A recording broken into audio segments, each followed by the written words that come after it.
Welcome to the channel.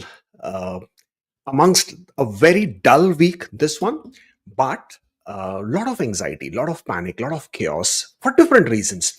And at the same point of time, lot of hope, a lot of frustration at the same point of time. And I'm talking about different aspects of different things. Hope, of course, for people who are anticipating the express entry draws, right? The job offer points are out of the window. So people who are anticipating the uh, express entry draws.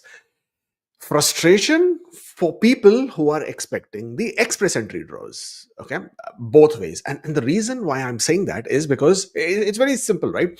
So many of you who are waiting because it's been a long time. You've been anticipating that the job offer points will be taken off, and now it's been done.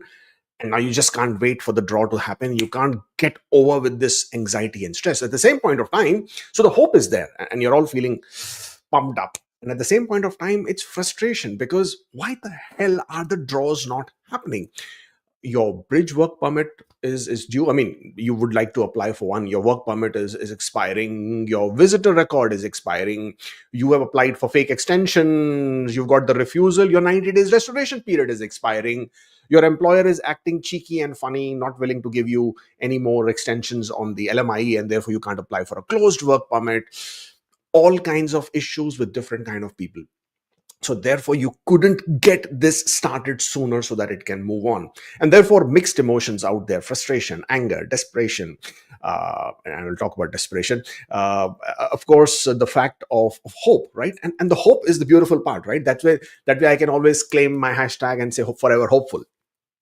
So this week, uh, honestly, I honestly did not anticipate any draws this week, because until earlier Monday I could still see job offer points for some people. There has been a variance. In some cases the job offer points had already gone, and in some cases the job offer points were still there. And yeah, I saw that. And so people who were asking, I already said that I find it difficult, at least in this week. But then, if you've been watching my videos, and I hope you have, we have spoken in the past, and we have discussed about this in the past, that I don't expect that the draws would go smooth once this system has been updated. And it has happened in the past, in the sense like there's a precedence. It happened in 2017 when they removed the when they updated the system with the sibling points and the francophone points for the first time. Then it happened again when they changed the knock codes, right, from 4 digit to 5 digit. That's also when it happened. And then it happened again when they changed or rather when they introduced the Canadian postal codes to be included if you were inside Canada. So whenever these kind of changes or updates have happened, there has always been glitching, and IRCC is seriously glitching. I mean, we knew that they were always glitching, but the kind of glitches that are happening now is ridiculous. You know, guys, what IRCC told me that I am a permanent resident again. Yay, hurrah! Hey. I celebrated again. Anytime, any reason is a reason to celebrate. And this shows you the level of glitching that is happening. They send me a Portal 1 request. I mean, I didn't even apply for PR, but I got a Portal 1 request, and it came in my name, some random date of birth, 1st January 1970, which I now understand from a lot of techies out there is some sort of a some field update there. And the only thing that was there was the application number on the file number. Thankfully, we were able to identify with the application number whose Portal 1 it's supposed to be. And then it was so difficult to explain to the client that though it says my name, it actually is not meant for me, it's meant for them. And we had a few of these which happening. And then of course there were so many consultants, lawyers out there who are all reporting a similar thing happening to them. But I mean, you are an immigration department of a first world country with a humongous budget of millions and millions of dollars that you should have, or rather you are assumingly are investing in the technological advancement and innovation. You are a department which has thousands and thousands of employees. You are a department that uses the big tech firms to manage and develop your system. And yet, see, I mean, and and you expect from the candidates to update their LinkedIn profile when you cannot even get your simple Portal 1 PDF files that you sent out to people, you cannot make sure those are correct. What are we talking about, right? What kind of a anyways, so that was my little bit of rant. uh on the other notes, there was some issues that we're going to talk about. Let me just note this down. Foreign work experience, as in the remote work experience. I don't have it as part of my slide. That's why I'm just writing it down, because I want to talk to you about that. So, foreign work experience, we recently saw somebody getting a refusal on that one. And this was a person who had claimed remote work experience, right? So remote work experience, as we know, after COVID has become quite mainstream. A lot of companies offering remote work experiences. So technically, let me explain this to you. So if you are a visitor and you choose to come to Canada, right, for a few months, for example, the digital nomad visa kind of a thing, some fancy name, it's still a visit visa, but they call it digital nomad for whatever the reason be.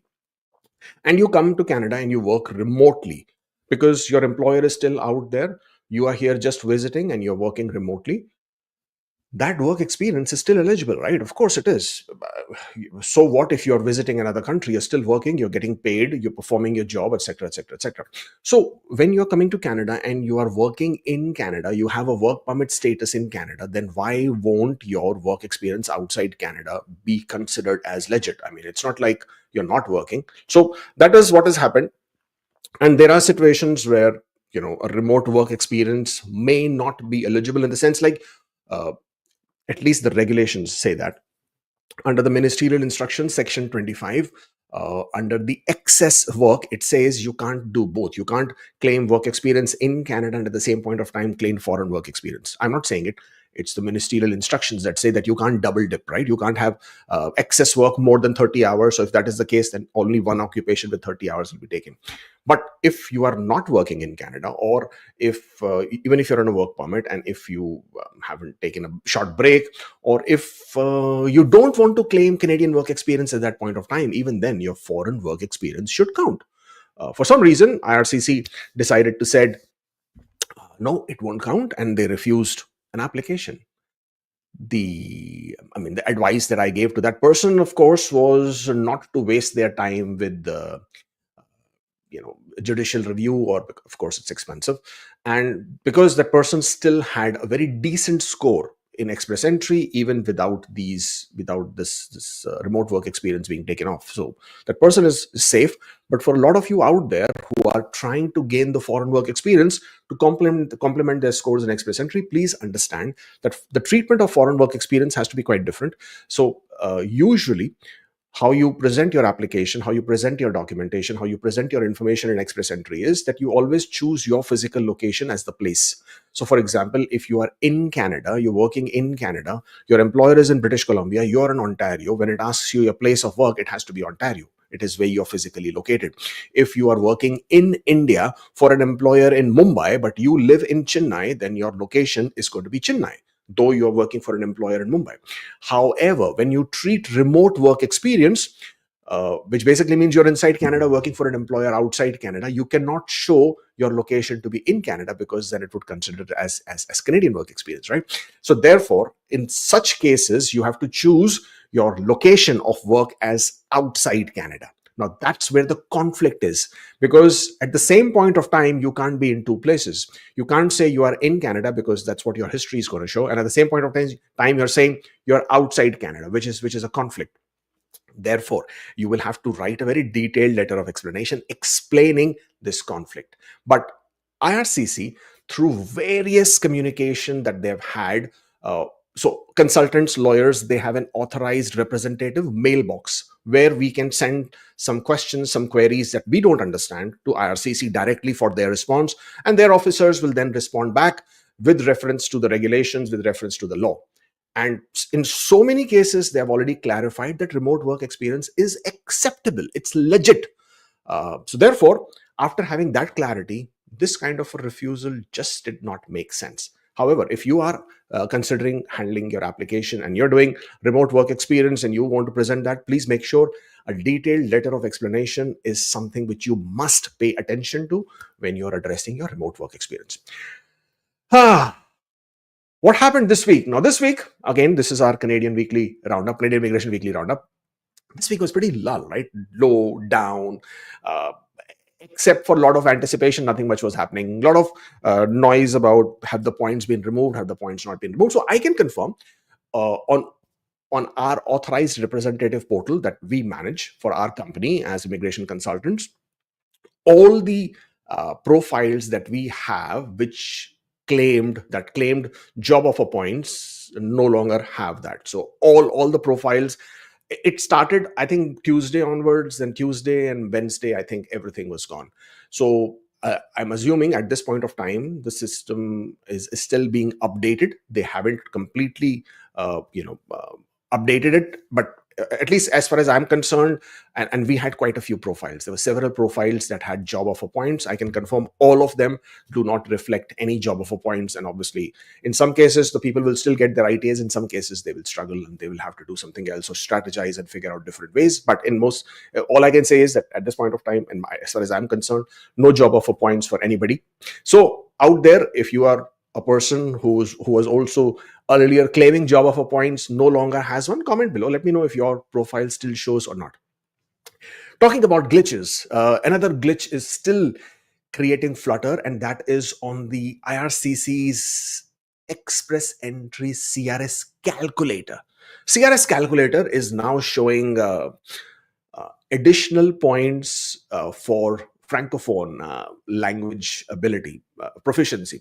So apparently, instead of giving 50 points, it for the additional points for francophone language proficiency, it now is giving 75 points, so 25 points more. Again, lots of chaos, lots of rumors, lots of confusion with this happening.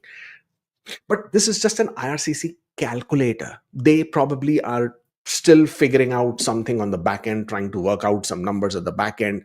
We saw this glitch happening before the job offer points were removed. At this point of time, I can confirm that there is no news or update of any increase in the francophone proficiency language points. For that to happen, they would have to change the ministerial instructions. They would have to sort of make a lot of other changes. Probably some announcements would have to come as well. At this point of time, that is not happening. And also because, hey, I'm sure you already know that Canada is in the middle of election campaign. Election season is here. 28th April is the federal elections. Two main parties on the forefront running for the coveted spot of the Prime Minister of Canada. You have the Conservatives, you have the Liberals, Mark Carney with Liberals, Pierre Poilievre from CPC, Conservative Party of Canada. Both of them have obviously immigration on their political agenda, campaign agenda. Both of them are talking about limiting immigration to meet the housing requirements. But both of them haven't been very vocal. It's not like they are coming out and really campaigning and saying no immigration or nothing of that sort, because hey, everybody understands we can't do without immigration. At the end of the day, no matter who and what it is and who says what, Canada cannot do without immigration. We just are a large country with a very tiny population, and you need people to pay the taxes. You need people to contribute to the government economy. You need people to come and work in Canada and contribute to the labor market as well. So as much as there are a lot of naysayers and haters and trollers, and they say things whatever they want to say, and of course everybody has a mouth, so they will speak. So but Canada can't do much without immigration, and therefore immigration will continue. Yes, there will always be the highs and the lows. So the last few years with the Liberals, there have been some very serious amount of highs, and there is this something called Century Initiative. I'm not sure if you've heard of it, and that also indicates, or rather that has proposed, that Canada should reach a population of 100 million by 21st century. I mean, we are in the 21st century. I mean, by the year 2100. Which as of right now is, last I checked, 75 years to go. And within this next 75 years, they would like to increase the population by at least 60 million, because current population is 40 million. So 75 years, 60 million population increase. The birth rate of the Canadians is not that high. It probably can go into negatives at some point of time. So therefore, immigration is not going anywhere. Uh, that being said, let's get started with our weekly roundup because that's what we are here for. Uh, why do we have my email? Sorry, it has to go out. Canadian Immigration Weekly Roundup. What do we have? We have, hey, Express Entry Pool Breakdown. Express Entry Pool Breakdown, that's where most people have been quite concerned about. 501 to 600, 25,522 is what is reflected in the Express Entry Pool as of 16th of March. And the last express entry draw that happened in terms of the CEC draws was February the 5th, 2025. Today being the 12th of April, we are now effectively past the 2-month mark, probably reaching 2 months and few weeks till hopefully the next draw. So, from a lot of people who are already wondering, asking, questioning, when is the next TCEC draw? The drum rolls. I don't know. I wish I knew exactly and tell you when is the next CEC draw. That way I can actually start predicting so many things, right? And hey, this is the thing with predictions. I don't make predictions. I speculate, and I love speculating because speculating has a sense of thrill in it. Of course, your speculations, as they say, there's a reason why there's a word called prediction and a speculation. People who don't understand the meaning, please look it up in the dictionary. But if you're speculating, obviously there are going to be wrong ones and they're going to be the correct ones. And if it is correct, then I can say, hey, I said so.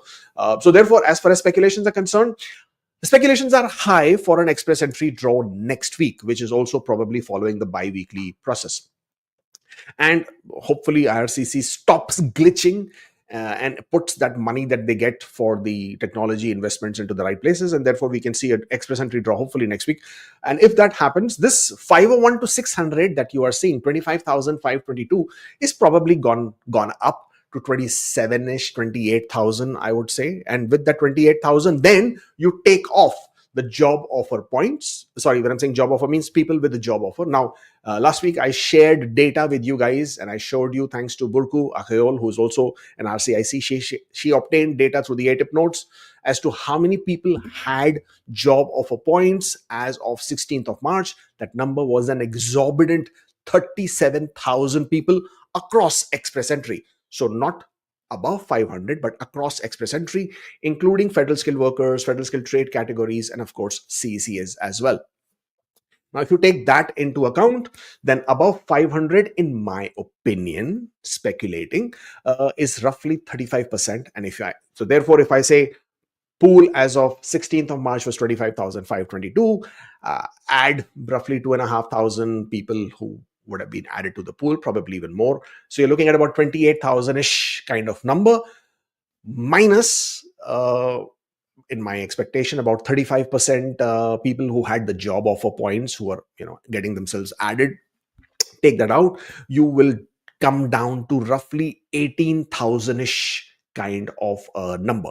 Now, with this 18,000-ish kind of a number, what can you expect? What can you anticipate?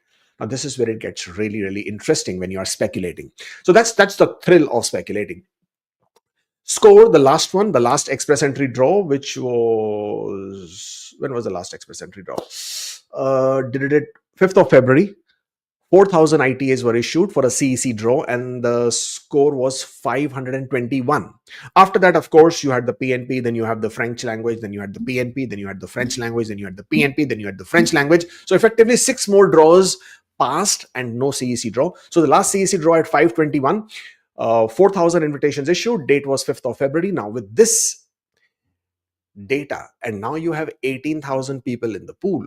Therefore, as I was saying earlier, hopes are high, of all the people who are aspiring to get an ITA. In my opinion, depending on how many invitations IRCC will issue, and that is always the make or break whenever you're speculating. You don't know, IRCC is going to come out with a draw size of 4,000, 5,000, 7,000. Hey, it has happened, right? April of 2023, IRCC did back-to-back draws of 7,000 ITAs each. And that was a deliberate step. There was a deliberate intent to drop the scores to below 500, because that time the scores are going bonkers, crazy. I'm hoping IRCC has a similar intent this time as well. I would really, really love to see that. So if they are to conduct a draw, something which is as bonkers as that with an absolute deliberate intent, then voila, you are back into sub 500s, right? But my sense says differently this time. I don't see IRCC being in that kind of rush. Plus we are in the middle of an election campaign. uh, the new whatever is the new government will also play a big part in how they choose to progress with this whole with the whole immigration agenda. So I would say that the draws should continue ideally. I don't think they will wait for the new government to form in on the 28th of April, and then the new immigration minister to take office and then conduct a draw. I don't think that's happening. I think the draws should continue. As of right now, they are just glitching, and they're because as of right now, we still have an immigration minister, right? We do have one. Uh, Rachel Bendian, if in case you guys forgot. uh, she probably is going to be a shortest immigration minister, probably. Yeah. Anyway, so with 521, my speculation is that the scores are going to go down with this first draw that happens, probably looking at between 4,000 to 6,000 kind of a draw size. And scores are going to be in the range of about 515, 517. And the reason why I'm saying still on a higher side of 515, 517 is because there are a lot of people who do have that kind of score. So if you have a master's degree, you have 1 year diploma, you have foreign work experience, CLB 9, CLB 10, age below 20. I mean, if age is 29 and below, then you can very easily get to that levels of scores. So therefore, my take is that 515 to 517 is the score that I am thinking with the first draw size of 4,000 to 5,000 invitations. And after that, depending on how frequently they conduct a draw, how the draw sizes are, we can see the score plummet quite quickly. So that's my speculation as far as scores are looking like. Let's get back there. As far as PNP draws are concerned, New Brunswick did conduct their PNP draws. So, I mean, I'm sure people already know that they are now an expression of interest. They intake and then they conduct the draws. They actually they sent out 432 invitations. Draws were held between 7th and 8th of April. And yeah, so if you're eligible, please make sure that you do submit your expression of interest. Same way, Newfoundland and Labrador also invited 256 candidates, and this was issued on the 3rd of April. Atlantic Immigration Program for New Brunswick, AIP, is now closed. Can you imagine? It's only actually it closed on 4th of April. So after the first quarter of the year, closed. Why? Because they also had a very, very small quota of less than about approximately, I think, 1,000 spots, if I'm not wrong. 1,000 spots is what they had. And like this, the quotas are done. Why? Because you see, over the last year or so, people have been panicking, people have been stressing, they have been moving to the different provinces. Atlantic provinces found a lot of favor because of the AIP program. A lot of people moved there, and they obviously, had already lined up their employers.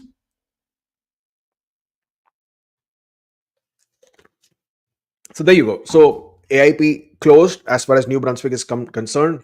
Anybody who has already submitted their endorsement applications as of the 4th of April, they will continue to be processed. Everybody else, unfortunately, try your luck next year or look for different programs as far as the PNPs are concerned. Ontario employers have been fined for hiring unauthorized foreign workers. So these are the employers who were identified. So 3 employers were identified. There were, 700 unauthorized workers, illegal workers. What can you say, right? $400,000 was the fine that was, yeah, the companies are fined with $400,000 of fine. I don't think that is enough. The point is, if you don't penalize the employers enough, you will not deter them from doing illegal stuff, right? So why do you have illegals in Canada? Is because people know that nobody's knocking on your door, nobody's asking for your status. So how do you get caught? You don't. And you will also find employers who will hire you. They will give you illegal jobs, they will pay you in cash, they will they will abuse you, they will manipulate you because you are illegal, and they know that. So where the minimum wage is $17, they will pay you 10, 12. cash, so they are saving on tax, or they are basically stealing on tax. You basically get your cash, and therefore this is been a big problem, and I feel this should have been penalized even heavier. $400,000 just doesn't cut it. So in my opinion, I think they should do more so they can avoid such instances. Other news, we have Timmins. Finally, this was a big one for this particular week. RCIP finally, RCIP was announced as open in January of this year. IRCC finally came and said, okay, now RCIP is open. And after that, the communities, the 14, actually they are saying 18 communities. I've only seen 14 names, so I do not know which are the other 4 hidden communities, because the names don't appear on the IRCC website. So these 14 communities have now gone back. Then they got into the think tank, they brainstormed, and they figured out what is the best way of coming up with a program that would help everybody. And then they have. So they are, Timmins is the first one who was announced, and that the program will open. They are also now changing their whole process. So it's going to be point system, it's going to be a grid point. Grid point hasn't been announced. The intake of applications will start on the 27th of April. They will have 8 intakes. They'll be having an intake period, then they will conduct a draw, pick the highest scoring. Then they will have an intake period, pick the highest scoring people, and they'll have a draw kind of a thing. So that's how. But what is the big aspect over here is that they have, as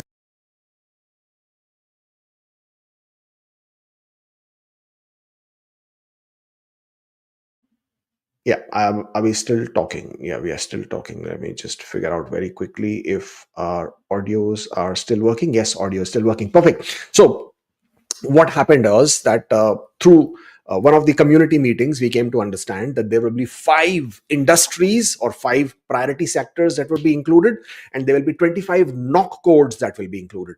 And that's exactly what happened. And I told you in the last live stream that this is how it's going to happen. People say I don't predict very well. Well, that's the information we had got, and that's how it worked out. 5 priority sectors have been included as far as RCIP is concerned: healthcare, education, trades, natural resources and agriculture, business, finance and administration. And again, 25 knock codes have been identified. Long list. You can of course take a look at it on the RCIP Timmins website. But very, very important ones are the financial advisors. So the bankers, you guys have a chance if you can have your employer help you a bit. Accounting technicians and bookkeepers, interesting one. Administrative officers, not assistants, officers. So time for a raise, guys. Why not? Ask your employers. And then you have, of course, the nurses, the nursing aides, teachers. What else have we got here? Interesting ones. Transport truck drivers, Paji, you have to look at that one. That one is good one. And then you have laborers, construction trade helpers and laborers. So tier codes 1, 2, 3, 4, 5. All 5 tier codes have been included. Tier code 0, of course, is not part of this. Same thing, they have also released the FCIP, Francophone Community Immigration Pilot Program, streams and priority occupation as well. So take a look at that. Hopefully, after Timmins have announced, we also look forward to the other communities making their announcements soon, so that the other communities can also get can start on this one. Rise in asylum seekers to Canada, with all these issues that are happening with our neighbor in the south, with the United States. There has been an increase at the Quebec border yet again of the people who are claiming asylum. A lot of them are from Haiti, and that number is increasing by the day. Let's see how this particularly aspect plays out, and how these people can be helped if that's the issue. Canada's economic concerns ahead of 2025 election. Well, with this tariff issue going on with the US, a lot of companies are facing issues. There have been job losses. In last month or a month before that itself, Canada lost about 33,000 jobs, which is a lot. Just yesterday, the GM Motors in Canada announced it was shutting down another plant, which is also going to help, which is not going to help at all. And this is obviously creating an issue. And then Canada's immigration system is now coming under fire. It's basically, it used to be a model that would inspire countries like Australia and New Zealand. Of course, between Australia, Canada, New Zealand, there is a lot of information exchange in terms of Canada sometimes takes ideas from them, sometimes they take ideas from Canada on Canadian immigration. So there's a lot of similarities in the way the processes are done. Lately, I think Canada is borrowing a leaf out of their book. But at this point of time, the system is really, really looking not very nice as far as Canadian immigration systems are concerned. And the view of people, the Canadian citizens, even the permanent residents, that has basically gone like this, as in the favor of immigration went down like this, not in the favor of immigration. So right now it is really, really going down, and people just do not want to see any increase in immigration at this point of time. The immigration brand of Canada is now broken. I mean, over the last years, with the Liberal government, what has happened is, with all good intentions, the process was really, really mismanaged. And that frantic approvals, the frantic, about the visit visas, right? Hundreds and thousands of people were approved their visit visas without doing proper checks. Uh, the number of international students allowed to come in without taking care of the other infrastructure issues are very, very rampant. So, and of course, the extension after extension after extension of different kinds of work permit, the TR to PR program, which was a disaster, 75 CRS, another disaster, and everything that the government then thought was what they were working towards, a solution, which was actually not a good solution. That was just a band-aid that they were applying. Now that the band-aid has been ripped off, it's extremely painful. It is now showing some very, very gaping problems as far as Canada is concerned. And therefore, the brand, Canadian immigration brand, which was touted, is now pretty much broken. But before I get into that one, as far as the brand or this is concerned, in 2025, hundreds and thousands, hundreds and thousands of international students, people who couldn't get a work permit, right? You were completing your studies, you were studying in one of those diploma mills, you were studying under those PPP programs, you won't get a work permit, or a lot of them will not be getting a work permit. Then there were hundreds and thousands of people who managed to get their earlier postgraduate work permits extended, right? That COVID policies was happening, all that not happening anymore. People whose work permits are expiring anyways. What I'm trying to say is that there are so many people whose work permits will expire this year, and we are talking nearly 400,000 people, and they will have no real option. Now, if we look at the permanent residence pathway, and trust me, I get a lot of people who book a consultation asking for options. And sometimes they're asking for options like, in 3 months, my work permit is expiring. What should I do? Well, I can't really help you in doing anything here. If we are discussing something earlier, even there is very little to discuss, because the way the processes are changing, like they're snaps, they're just happening so quickly. Today, the program that is available overnight, it's gone, it's shut off. Like, for example, I just showed you AIP New Brunswick, right? Closed. People who are working towards getting that closed. What do you do now? Ontario hasn't conducted a draw. What do you do now? People who have completed masters, they're like waiting desperately for Ontario to open their stream so they can get through. International student stream, same thing. New Brunswick earlier used to have student direct stream, overnight closed. That stream is no longer available. So you see, with so even if you're preparing and planning and strategizing towards a certain pathway, you don't know when it's going to close down. So this particular 1 year, 2025, 2026, these 2 years actually are going to be pretty difficult in terms of even working or strategizing toward any specific pathway. So therefore, right now, it is the most difficult time as far as Canadian immigration is concerned for a very long time. It hasn't been this bad. And therefore, if you're a person who's looking to strategize, who's looking to prepare, first of all, you need to have time. You cannot have 3 months in hand and say, what are my pathways? It's very difficult. Even if you say, can I change my province and then it will work? Well, even if you change your province, you still need to find an employer, because most cases, all the immigration programs out there are employer driven. So you will need to find an employer who can help you. And trust me, what you are thinking, hundreds and thousands of people have already been thinking about it and have taken action. And they're all lining up, in different provinces, waiting to get through that door open. Right now, the hottest of the hot one is the RCIP. If you haven't moved to one of the RCIP communities already, then you're already late. Trust me, thousands and thousands of people have already moved. They're already in Timmins, they're already in Sudbury, they're already in Thunder Bay, they're already in Peace Lard, they're already in Moose Jaw, they're already in what's the name? Vernon, in the West Kootenay. In all these areas in different provinces, they're already there. They already have identified the employers. Now, if Timmins is to be taken as an example, with at least in Ontario, the 5 sectors of priority will pretty much be the same. There might be a few changes here and there between one or the other communities, as in what they have identified as the knock code that they need more than the others, but you're going to have pretty much the same. So if you're still thinking of what should I be doing, this is your cue, this is your example, this is what you should be doing. Take Timmins as an example.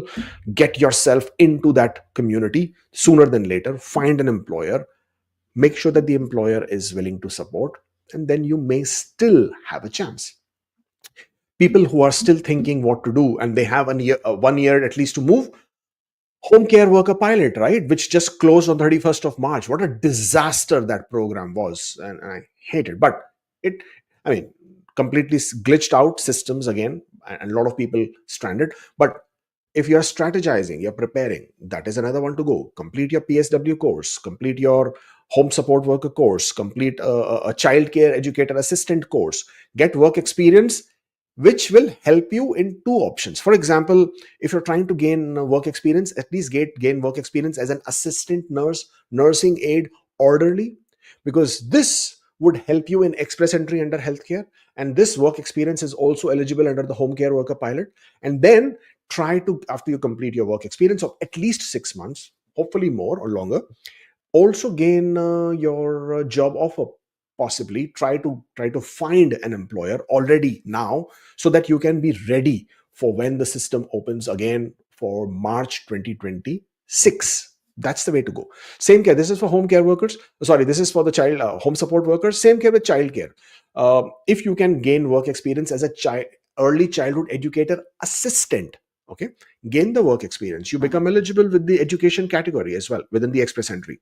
And after that, find a job offer with an employer for a home care, and then you are eligible under the home care pilot. So you have to be more open in your minds, trying to figure out what would be the ways, and identify how you will be able to strategize within the programs and take advantage of it. Thinking outside the box is really, really important. So while you are doing all of this, right, 6 months to become eligible in express entry, I would say don't stop at 6 months. Keep working, get at least 1 year experience in. And the reason why I'm saying 1 year is because then you will also be eligible under the healthcare category in OINP human capital priorities. Or if you're an international student stream, you will also be eligible within the whole within the Ontario's international student stream if they conduct a category draw. So look at the past, look at where the current priorities are, see where you can align yourself, and that is probably the best way to go about it with the way things are right now. And also be always ready to pivot, always be flexible. I met very recently a person who I was suggesting to take certain actions, and that person has said, well, you know what, I am very comfortable living in Toronto GTA, and I don't think I want to move, but can you give me a solution which is going to help me get a PR in Toronto GTA? My score is only 380. I don't have any priority work experience, but my, can you help me with? So I can't, right? It's not that I have a secret key to a secret door which will lead to a secret pathway which will get you permanent residence. I don't. I mean, everything is in the book. Sometimes you don't even need to talk to me. Sometimes you can just research yourself. Sometimes just figure out the processes yourself. But sometimes when you talk to a consultant, you're only trying to sort of get a better understanding, if at all you're looking for it. And therefore, there are no hidden pathways. And this, at least this year, 2025, 2026, is going to be a time when You guys really need to put that work in, put that effort in. Otherwise, it's not going to go anywhere. Otherwise, you guys are going to be very miserable on that flight back home, because all this time, all this effort, all this money to no avail. Now, still the time, you can still figure out ways here and there. I still tell you, French is a great option. Something which I've been saying for the last 3 years, not now, since the last 3 years, I've been, I think, shouting, screaming, if you want to call that, take that as an option. Don't be on the fence about it. It's still an excellent opportunity. French is and will remain the second official language, or the only other official language of Canada. There will always be an immigration push. There will always be an immigration agenda, because that's how it has been designed.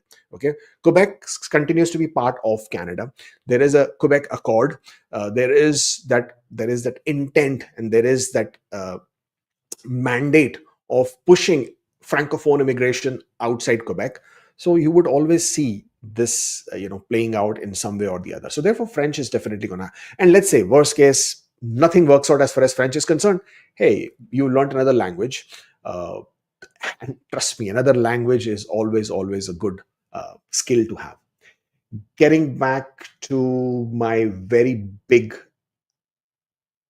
subject for today, and that is procedural fairness letters. We have become some sort of an expert as far as procedural fairness letters are concerned, because we've handled so many of them. Every week I see a specific curveball, or a googly, if you want to call it, that IRCC has thrown our way. Some ridiculous ones. So lately, a lot of people who are in non-express entry PR applications in the submitted stage, they have been getting this request letter asking them to submit their master's degree and PhD thesis details. They've been asked to submit a resume. I mean, like, what is all that about? These are individuals who have not even done a master's degree, who haven't, like, in some cases, haven't even done a bachelor's degree. What do you want? In some cases, there was a guy who submitted his application, who got a nomination under the master's Ontario master's graduate stream. He doesn't have work experience. And IRCC is asking for thesis. Ontario is asking for resume, asking for proof of funds.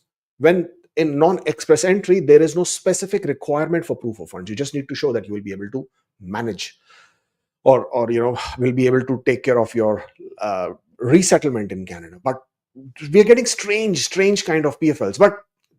So I have now decided to add this as a segment in my weekly roundups. I will always talk about PFLs that have come up to my notice, my attention in that particular week.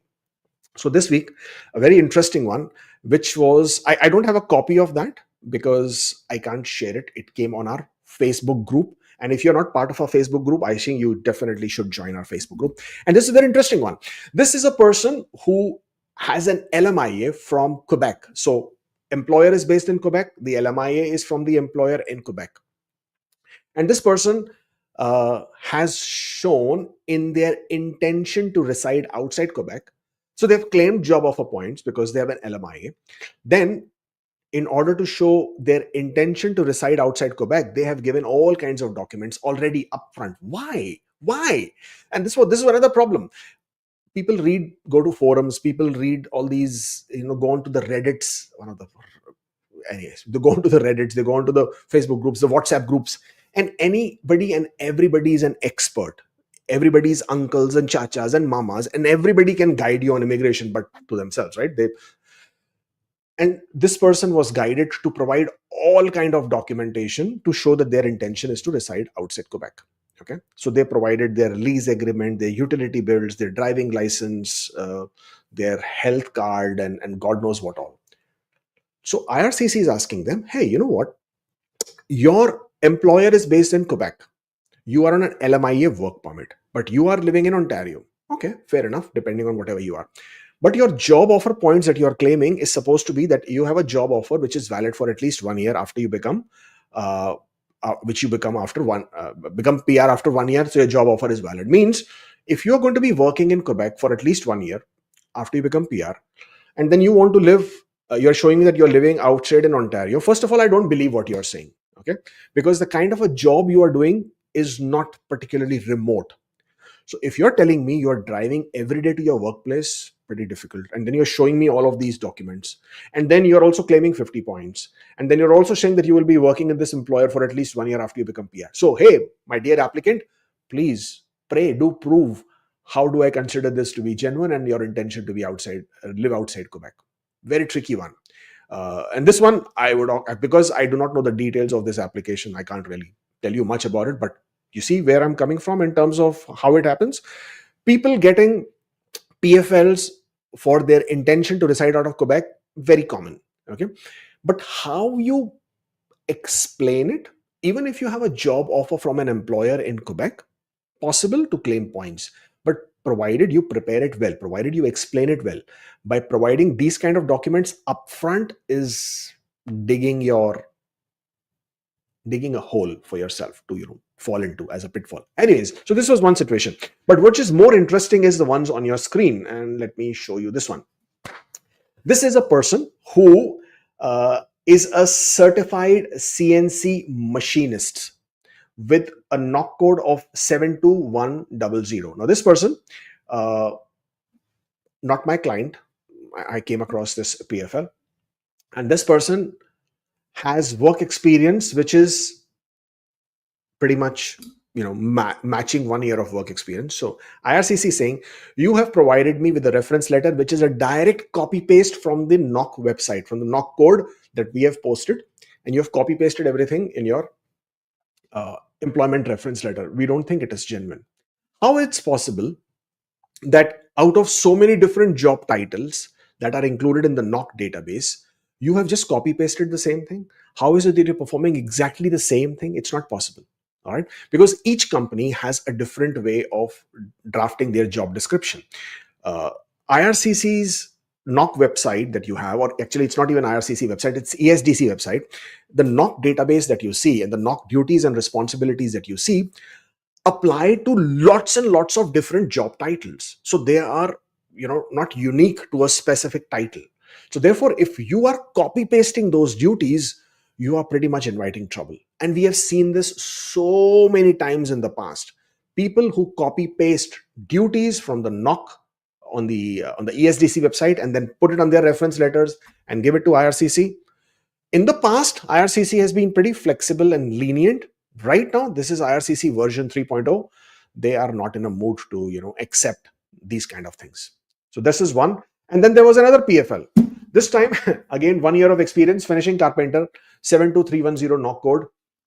Person has claimed 1 year of work experience. Person has claimed to be working in Canada. And IRCC is again raising the same thing. Hey, you know what? You have copy pasted the knock duties. I don't believe what you are saying is true. I don't believe that your work experience is genuine. And this is what has been happening lately. IRCC is picking out profiles like anything. And they've been refusing applications. They have been sending PFLs. They have been banning people for misrepresentation. Pretty strong sentiment from IRCC at this point of time to really come down on fraud, on scam, and make it very difficult for people to sort of, first they would get away with anything. As of today, not so easy. For people who are claiming work experience, foreign work experience, providing cash salary, a lot of them are receiving additional document requests asking to provide more proof about their salaries, about their work experience. We all know that there's a lot of scam and a fraud that happens, and therefore it's a good thing that IRCC is becoming more stringent, more diligent with these things. But at the same point of time, a lot of genuine ones are getting victimized. They can't help it, right? Whenever they have to clean out the mess, a lot of good people, genuine people are also going to suffer. Mind you, cash salary certificate is fine. Getting cash salary is legit. There is no problem with it. It's you proving it. That is where the problems are seen by and large. So therefore, as long as you can prove it, you're fine with it. And that is pretty much all I have for you for this week. In case you did not know, I am a CICC licensed immigration company, a licensed immigration consultant. We do have a full-fledged immigration company in Canada. We are based in North York in Toronto, GTA. And by all means, if you are looking to hire an immigration consultant, then by all means, please do drop us an email, support@askkubeir.com. We will appreciate the opportunity. And I must say, we are pretty decent at what we do. And lately, as I said, we've become so much as much of a PFL expert as you might think of. Lots and lots of variety of PFLs coming through, and we are seeing all of that happening. And thankfully, we've been able to mitigate a few. In some cases, we couldn't because those were really, really helpless situations.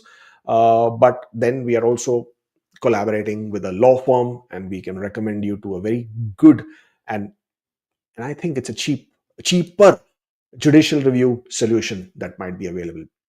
Other than that, if you wish to book your appointment one-on-one, then please, this is the link, askkubeir.com/appointment. We can discuss your questions, your queries, your complications, your PFLs to see what possible resolution or solutions that might be. Having said that, I am going to be flying to Dubai tonight, and I will be in Dubai for a week from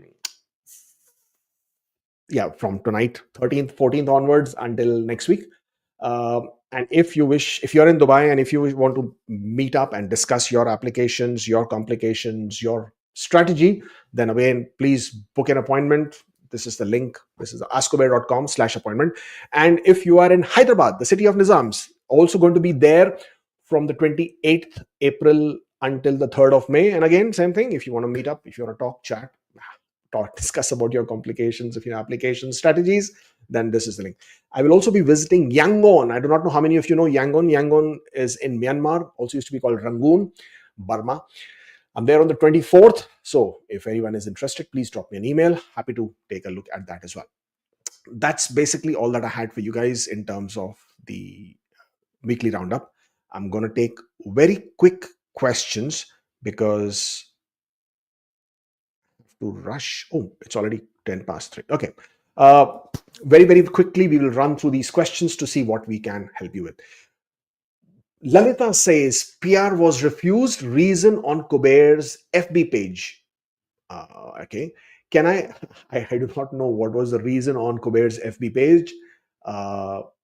Can you please let me know what this reason was? Anyways, so it says, can I continue working on my implied status of Bridge Open Work Permit? Document is given till August or until Bridge Open Work Permit application decision, whichever is first. Will Bridge Open Work Permit get rejected soon as well? Can I apply for restoration? Okay, so this is what happens. You applied for your PR application, you received your AOR, you became eligible to apply for Bridge Open Work Permit. Excellent. If your PR is refused, extremely high possibility your Bridge Open Work Permit, if it hasn't already been approved, will also be refused. If your Bridge Open Work Permit has been approved, excellent. You now have a new work permit. You can continue working until its validity. No problem. Because your PR application is refused does not mean your approved Bridge Work Permit will get revoked or rejected or anything of that sort. If it's approved, great. Now, if it is not approved, means it's in process, and this is a tricky one. You can continue working if you're already on a maintained status and you have the authorization to work. You can continue working until the decision is made on your Bridge Work Permit. Once the decision is made, which is probably going to be a refusal, at that point of time, unfortunately, you can no longer work. You would have a 90 days period to restore your status. And within that 90 days period, if you get an ITA again, and if you're able to apply for PR again, then you can apply for another Bridge Open Work Permit. However, this time, you will not have maintained status to work. You will have maintained status to continue living in Canada because you've applied for restoration and you have applied for a new Bridge Work Permit. Sorry, it's not a maintained status at all because you are applying when you are out of status. You're applying for restoration of status and you're applying for a Bridge Open Work Permit again. So you can't work until your new Bridge Work Permit has been approved. This is all. You'll have 90 days to make this application. Within that 90 days, if you don't get an ITA, then you can apply for restoration with change of status to a visitor to continue staying in Canada. But once you've applied for visitor, of course, then you can no longer apply for Bridge Work Permit. So these are the different scenarios applicable. I submitted my PR file with only degrees and without transcript since education section hint only mentioned degrees. Will this cause an issue? Yes, it will cause an issue. Recommendation is to please submit your transcripts or your mark sheets, either of the two. If you haven't done it, raise a web form and provide it. PR in EE in progress. PNP is employer restricted but bridge open work permit approved for 2 years already. Applied LMIA exempt work permit, which is in process. Spouse outland. Should I apply spouse open work permit with my bridge open work permit or wait for LMIA exempt? Now, if you have a bridge open work permit, then you can apply for your spouse open work permit, provided you're already working. There is no problem there at all. And because you are already on a bridge open work permit, you already have an ongoing PR application, the restrictions on the knock code or the tier category of your employment does not apply in this case, which is otherwise a requirement for a spouse open work permit. So by all means, you can absolutely apply for a spouse open work permit. Declared, I don't know what you mean by FWP in SP, but didn't mention it in WP and TRV. Will this affect claiming points in express entry profile? I'm not sure what you're talking about. You're talking about FWP, you're talking about foreign work experience, I think. Okay, so you're talking about that you declared your foreign work experience in your study permit, but you did not mention it in the work permit and TRV applications due to limited space. This is very, very tricky, though you can get away with it because you did disclose in your study permit. Be prepared to explain to IRCC when they ask for it. So this is going to be, this can create an issue, but because you've already disclosed it in your past, therefore you might be able to get away with it by proper explanation. I have same problem of knock copied from website in my WorkX and my company won't change it now. Work experience is genuine with TCS in India. Any suggestions? I just showed you the LMR, the PFLs that are coming through, which are problematic. No, I don't have any solutions. I mean, the only solution would be for you to be able to provide an updated document from your employer so that you can upload it through the web form to let IRCC know that you obtained an updated document. The sooner you do it, the better it is. But that's, if IRCC picks your profile and sends you this PFL, it becomes a problematic. If they don't, and if you sort of pass through under the radar, if you go through under the radar and they don't sort of highlight it, then you might be lucky to get away with it.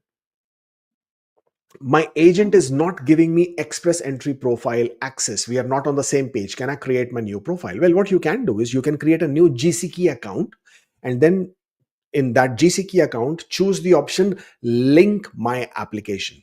When you click on link my application, it will ask you some information about your background and your profile. And if you enter the information correctly, you will be able to port the profile from the other consultant or agent into your account. You can do that. There is no problem. Can I take a break from my employment for 3 months? I came here as on a closed work permit as I received my IT, and will it affect my PR process? Can you take a break of employment? Yeah, of course you can take a break from employment. No problem. You can go on leave of absence. You can go on medical leave. There is no problem. Obviously, the period of time you will not be working, you will not get any points for it. But can you do it? Yeah, you can. Of course, there is no problem. And in your ITA, if you're not claiming points for it, also not a problem. If you already have an ITA, means you've got an ITA based on your past work experience, also not a problem. Now, if you don't want to work, that's absolutely fine. What are the chances for 499 CEC work permit expiring? Well, the chances for 499 are good. It all depends on how quickly IRCC starts conducting their draws and issue invitations. My wife has H1B based work permit, and I also have open work permit based on that. I have a job offer. Can I work from Canada while she works from US? Yes, of course. If you have an open work permit in Canada, it doesn't matter whether your wife, who was the principal person based on who you got your work permit, it doesn't matter whether your wife is in Canada or US. That is irrelevant. If you have an open work permit, you have a valid work permit, you have valid status in Canada, you can absolutely come to Canada. You can absolutely work. There is no issues here. 2025 January got a full-time internship with pay of $750 for 6 months. Can you please comment if this internship is going to count as it is below minimum wage? Well, if it is below minimum wage, then that employment is not valid for the reason because you cannot be working. Your employer cannot be hiring you. It's against the provincial law, even if it is internship. So therefore, you'll have to figure out. Also, you have to figure out what was your period or what was your status. If your status is that of a worker, also for this period of time, was the employer withholding taxes and was the employer paying those taxes to CRA?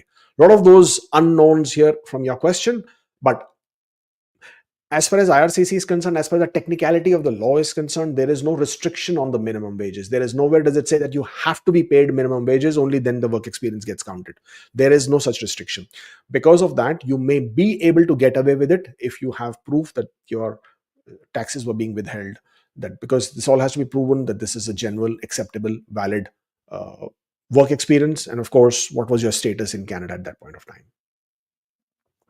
Cleared French, currently in Quebec, targeting CEC draw. Should I move out of Quebec after ITA to avoid Quebec address related risks? Well, it is always a good idea. If you already moved out of Quebec, you can always show that your intention is genuine to live outside Quebec for your express entry. So yeah, it's not a bad idea. I worked for 5 months part time, 20 hours per week in 2022. Later, I was hired full time. Can I mention those 5 months as full time? Offer letter doesn't say anything about part time job. Of course not. If you did not work full time, you can't mention it as full time. Please don't try to do that. If you worked part time, then mention that 5 months as 20 hours per week. Because even if your employment letter doesn't mention it, your pay stubs do show and reflect what your hours per week are. So yeah, please provide correct information. Don't fall into the trap of not doing that and then having an issue later on. I have a job offer from Saskatchewan employer. He will give JAL. What stream am I eligible in? I am postgraduate work permit from Ontario. I need 6 months experience to apply for employment offer stream. Well, I don't remember all the streams and the eligibility criteria on top of my head. Please head over to the Saskatchewan website, take a look at their eligible streams. You will not be eligible under their international student stream for sure. You might be eligible under their employer job offer stream, and that might be the way to go about. Submitted P2 on 27th March. When can I receive my ECOPR? Well, you can receive your ECOPR as soon as they're ready to release it. There is no specific timeline or date on this matter. Job hygiene technician, NOC website, only hygiene technician title mentioned, not technician. Not, I mean, technologist is mentioned, technician is not mentioned. Well, Manjeet, what the title is on the NOC website doesn't matter. What matters is that your job roles and responsibilities should match with the NOC code. And if the job roles and responsibilities match with the job description that is on the NOC database, then you're fine. Don't worry too much about the title of technician and technologist. Applied for AIP reference letter. I have have duties paraphrased from NOC website. Have endorsement. Will this be an issue? No, it should not be an issue as long, again, the same thing, right? As long as your work experience is genuine, as long as your documentation is genuine, and the duties are paraphrased, then you're perfectly fine. Any information on education stream draw? My work permit is expired, so I went to India and started working as a teacher. Well, no, I don't have any specific schedule or timeline for any draws. I hope they start sooner than later. But yeah, if they have announced a category, I will hope and expect for a draw to happen. Worked 4 months with offer letter, salary slip, and bank proof. Spouse open work permit was approved earlier.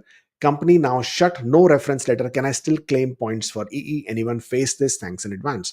Well, you can only claim points for a work experience if you can prove it. In order to prove it, you need your employment reference letter, and the employment reference letter will have your name, your title, your period of work, your working hours, your job description, extremely important. Then you will need your pay stubs, you will need your T4s if the company is inside Canada, and your notice of assessment. If the company is closed, try to reach out to the manager, to the supervisor, to the employer in any capacity, and have them write it for you and provide complementary documents in terms of your job offer, termination letter, or company leaving letter, your T4s, your pay stubs, and hopefully that will work. My husband's spouse open work permit is valid till August 25, got less than mine. His passport was expiring, but IRCC didn't make any note on his work permit. Can we still renew it? You may renew it, but the problem with this one is that now the new regulations with regards to the spouse open work permit eligibility criteria will apply. Your work permit has to be valid for at least 16 months. You should be working in tier category 0 or 1 or any of the NOC tier categories that are eligible in tier 2 and 3. Only then you would be eligible. You can take a chance. I mean, there is no harm in doing it. And when you're taking a chance, probably do it one day before the expiry so you have some extra time. You can take a chance, explain, request. Chances are less, but you never know with IRCC. Inconsistency is their mantra as of today. Getting a bridge open work permit despite having employer restriction on nomination is okay. Should I apply spouse open work permit based on my approved bridge open work permit or wait for LMI exempt? Well, if you got a bridge open work permit, you are very lucky. Absolutely fine. Now that you have a bridge open work permit, just apply for the spouse open work permit on that basis. If you're really, really scared or worried, then by all means wait for the LMI exempt T13. In either condition, the choice is entirely yours. It is IRCC who issued the bridge open work permit, right?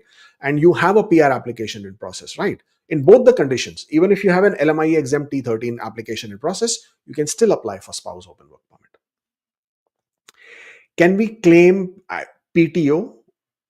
I don't know what is PTO.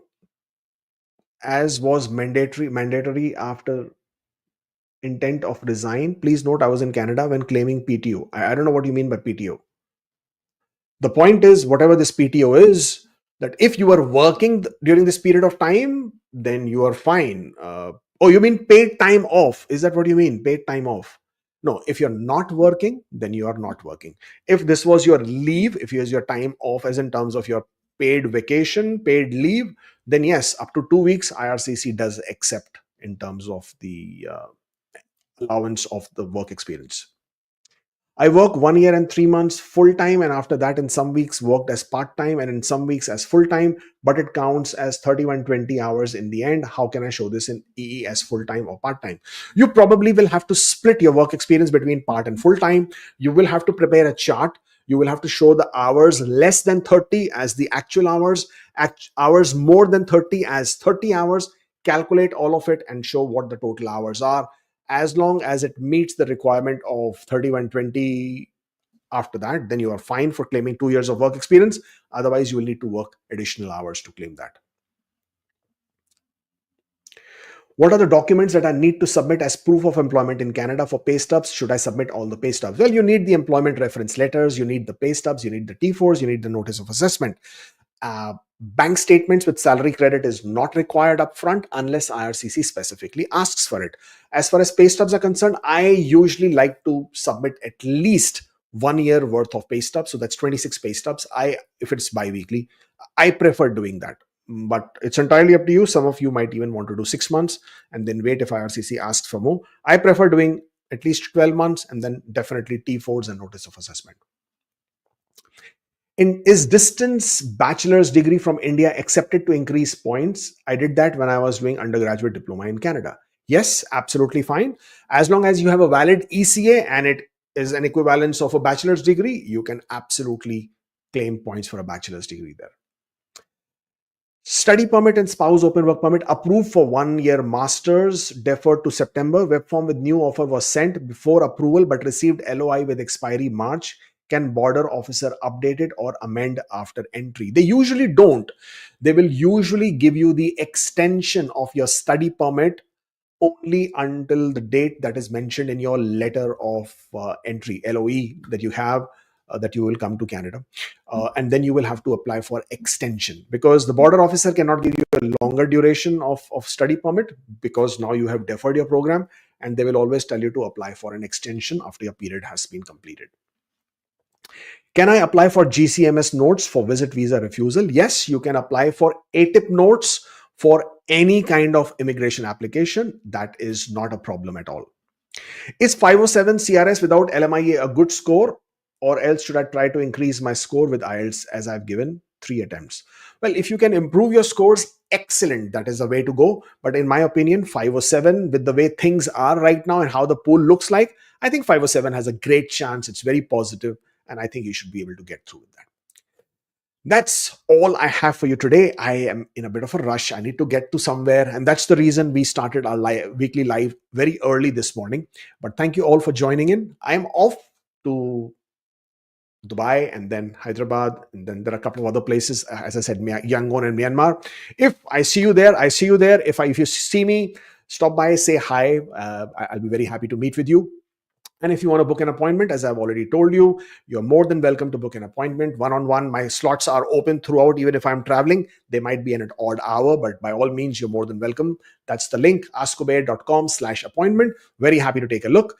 We're also announcing a new promotion now, effective whenever the next draw is. And this one is that whenever an express entry draw happens on that particular day and the next day, so for 2 days, so express entry draw happens today and tomorrow, if you avail our full-fledged handling services, we will offer you a 15% discount. It's applicable only to people who have received ITA on that day, and if you take our services on that day and the next day, we'll offer you 15% discount. I hope that will help somebody out there. Thank you so much for joining in. This was lovely doing this again. I will see you when I see you. Until then, stay forever hopeful and take care. Bye-bye.